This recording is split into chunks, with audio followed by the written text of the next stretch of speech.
21 মাস যাবৎ আমি এই প্রাইভেটে আসা যাওয়া করছি। এই প্রাইভেটটা আমার পরিবারের মধ্যে হয়ে গেছে, আমার আত্মার সাথে জড়িয়ে গেছে, আমার পরিবারের সাথে বেড়ে উঠা। আর এই প্রাইভেটে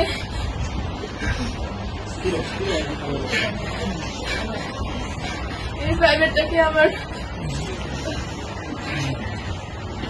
পরিবারের কোনো অংশে কম মনে হয়নি। এই প্রাইভেটের প্রত্যেকটা মানুষ আমার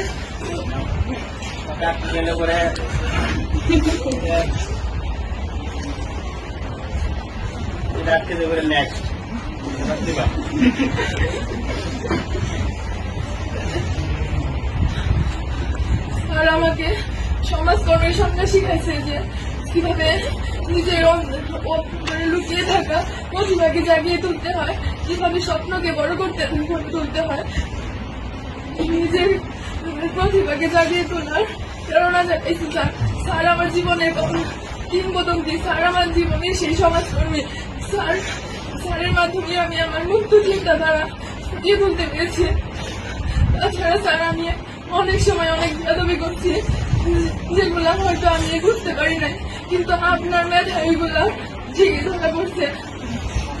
আমার বন্ধু বান্ধবদের সাথে অনেকের সাথে অনেক খারাপ ব্যবহার করে ফেলছে অনেক সময়, সবাই তোমরা আমার দৃষ্টিতে দেখবা।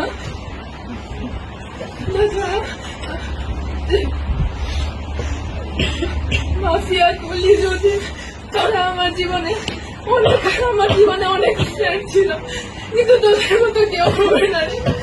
প্রতিটা মুহূর্তে আমি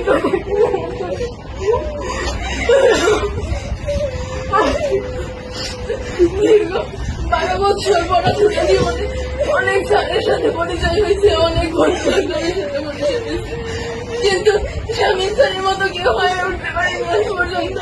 আর তোদের ফ্রেন্ড আজ পর্যন্ত হয়ে উঠতে পারেনি। আমি ক্লাসের মধ্যে অনেক কথার কাউন্টার দিতাম যাতে অনেকে বিরক্ত হতো। সবাই আমাকে ক্ষমা করে দিও। আমার স্যার, আমি সবসময় আপনার থেকে সকল ধরনের সাপোর্ট পাই আসছি স্যার। কোনো সময় আপনাকে শুধু স্যারের চোখে না, আপনাকে আমার বড় ভাইয়ের চোখে, একজন আদর্শ গাইডলাইনের চোখে দেখে আসছি। স্যার, ভবিষ্যতে আমি আপনার কাছে আদর্শ একজন শিক্ষার্থী হয়ে ফুটে উঠতে চাই। আমি